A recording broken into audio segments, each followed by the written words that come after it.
এই গরমে রান্না করাটা হয়ে গেছে যুদ্ধ করার মতো।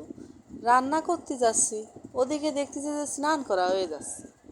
এক কাজে দুই কাজ। তোমাদেরও কার কার এরকম হচ্ছে আমারে কইও তো। নমস্কার বন্ধুরা, আমি তোমাদের জন্য আজকে আবার চলে আসলাম। আজকে আমি কি রান্না করতেছি না করতেছি আজকে সব তোমাকে দেখাবো।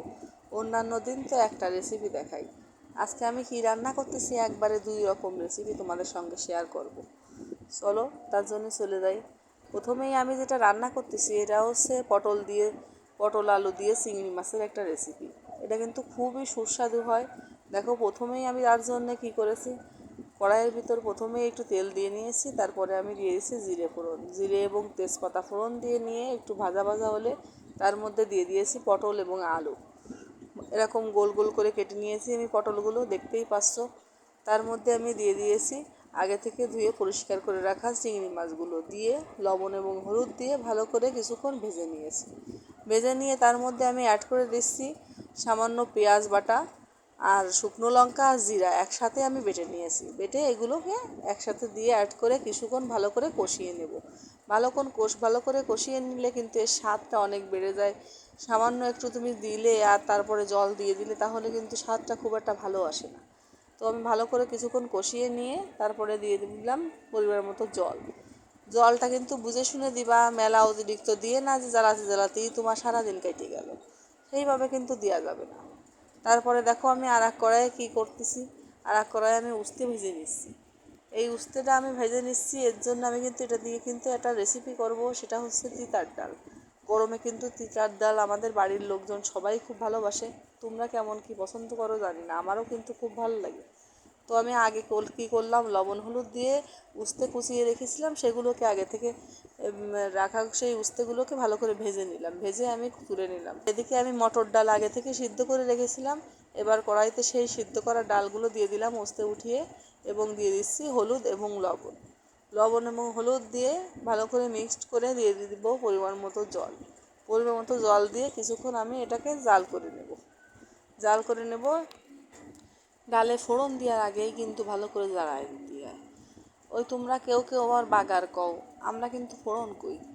ওই ভালো করে জ্বালায় নেব। এবার জ্বালায় নিয়ে চলো আমরা চলে যাচ্ছি আবার দেখে নিই যে আমার পটল আলুর চিংড়ি মাছের রেসিপিটার কী অবস্থা। এই তো সেই ফুটে উঠেছে, দেখিস কত সুন্দর ফুটতেছে। আরও একটা টিপস তোমাকে সাথে শেয়ার করি, পটলগুলো কাটার সময় এগুলো ছাল কিন্তু পুরোপুরি ফেলাবা না। এর ছাল যদি পুরোপুরি ফেলায় দাও তাহলে পটল কিন্তু খেতে ভালো লাগে না, প্যাঁচ প্যাঁচ করে। যদি তুমি কিছুটা ছাল রেখে দাও তাহলে কিন্তু পটলগুলো আর ভেঙে ছুটে যাবে না, আলোয় যাবে না, খাতেও কিন্তু খুব সুন্দর লাগে। তো সেইভাবে এই যে পটলগুলো গোল গোল করে কেটে নিবা। এই যে ছাল দেখিস আমি কিছুটা রেখে দিছি। ওদিকে কিন্তু আমার ডালটাও ফুটে উঠেছে, আর এদিকে আমার পটল চিংড়ি রেসিপিও প্রায় প্রায় হয়ে আছে। কত সুন্দর তাই না, একসাথে দুই রকম রেসিপি হয়ে গেল।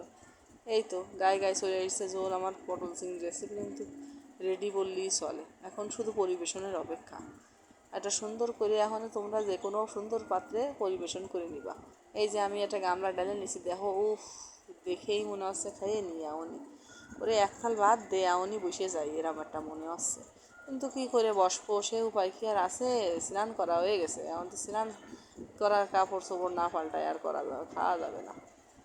দেখো এদিকে আমার এই যে ফুটে উঠেছে ডালটাও, তার মধ্যে আমি সেই ভেজে রাখা উস্তেগুলো এখন দিয়ে দিলাম। দিয়ে এবার আবার কিছুক্ষণ জাল করে নেব, কিছুক্ষণ ভালো করে জাল করে নিয়ে এবার ফোড়ন দিয়ে নেব। দেখো আমি ডালটা ডাইলে নিলাম, ডাইলে নিয়ে এবার আমি দিয়ে দেবো পরিমাণ মতো কিছুটা তেল।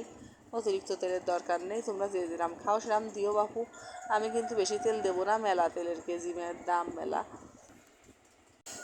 এক কেজি তেল কিনতে গেলে জীবন বেরোয় যাচ্ছে।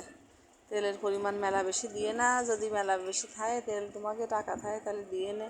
তারপরেও আমি কিন্তু একেবারে কম দিইনি, যেটুকু দরকার সেটুকুই দিছি। দিয়ে আমি দিয়েছি সরষে ফোড়ন, সরষে, তেজপাতা আর শুকনো লঙ্কা, এই তিনটা জিনিস দিয়ে আমি ফোড়ন দিয়ে যখন ভাজা ভাজা হয়েছে তখন আমি কিন্তু ডালটা ঢেলে দিছি। ঢেলে দিয়ে এবার আবার কিছুক্ষণ একটু সামান্য জাল করে নেব। জাল করে নিয়ে পরিবেশন করে নেব। এই তো দাও, হয়ে গেছে, শীতের ডাল আমার রেডি। তোমরা সবাই ভালো থাকো, তাহলে টাটা।